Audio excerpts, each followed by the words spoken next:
Hi, welcome to our new video. In this video I am going to discuss how to generate barcode for serial number on ERP Next.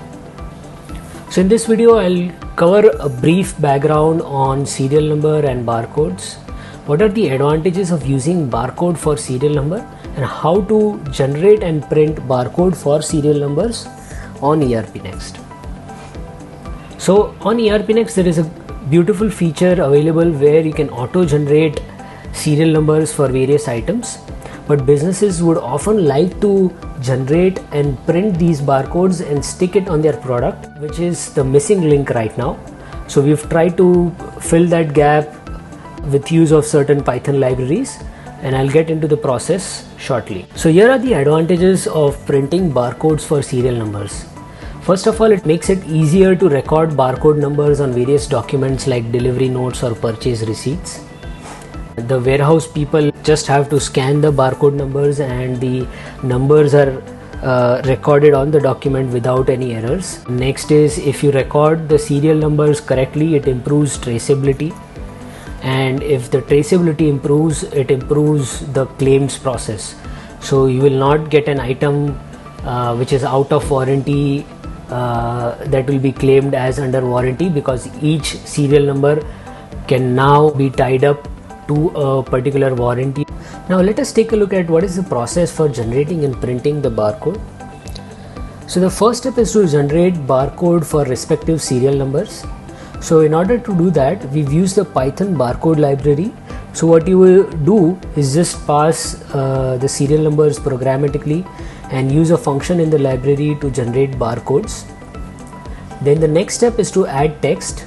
So this text is nothing but some metadata like item code, company name, etc. So you can add these details on the barcode label.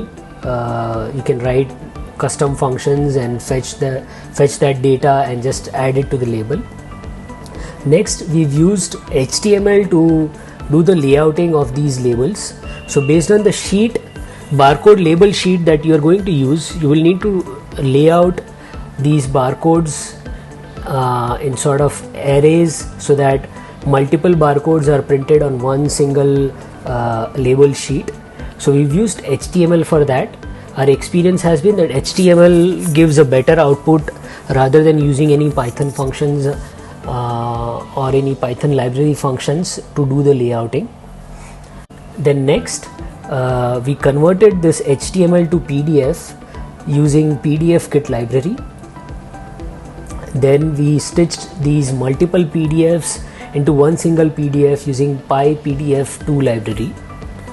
Then the final step was to save this PDF on ERP Next instance in the files folder, public files folder, and then we used this path and inserted the path on respective document like delivery note or purchase receipt on submit via validations and hooks. So that is the process of generating a barcode and saving it as a PDF file and attaching it on respective documents like delivery note or purchase receipt. So let us take a look at what tech components we have used in order to generate and print this barcode for serial number. Obviously Python, you need to make sure that you're using Python 3.6 and above, because that is one of the requirements for Python barcode library, which is our next tech component. And then we've used HTML for layouting. We have used PDFKit library to convert HTML to PDF, and PyPDF2 to stitch multiple PDFs together as one. Here are some of our learnings from this whole exercise. So the barcode type that you would use is code 128 because the serial number that is auto generated is not going to follow the criteria required to generate any particular type of barcode like EAN13 or something like that. Next is scanning can be sensitive. So we found that using HTML for resizing and layouting gave us better results than using any other Python function or anything. So that is something that needs to be kept in mind, because if you don't generate the barcodes in a proper way, the barcodes won't scan, and then it will beat the whole purpose of generating and printing these barcodes. Next is trial and error. So some trial and error will be required to fix the layout of these barcode labels on a single label sheet. If you are using an A4 sheet or an A3 sheet, which will have multiple labels, so in order to get that layout perfect, there will be some trial and error involved, because the parameters available in the Python library, or in fact even on HTML layouting, is going to be pixels, and there is no simple translation of pixels to mm or any metric unit of measurement. Next is print at source.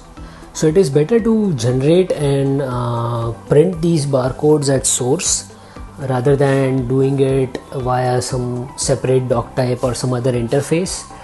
The reason being that it will reduce your manual errors, so you don't have to go to another place or remember to go to another place and then print barcode for your goods that are outgoing or incoming. So if you can generate and attach these PDF files or barcode labels at the source document, then it will make your life easier and reduce errors. So that's it from our side. Thank you for watching this video. In order to keep this video short, I will also add a link to a blog where we have enlisted detailed steps for doing this process with some sample code. So we hope you find it helpful. Thank you for watching. Thank you.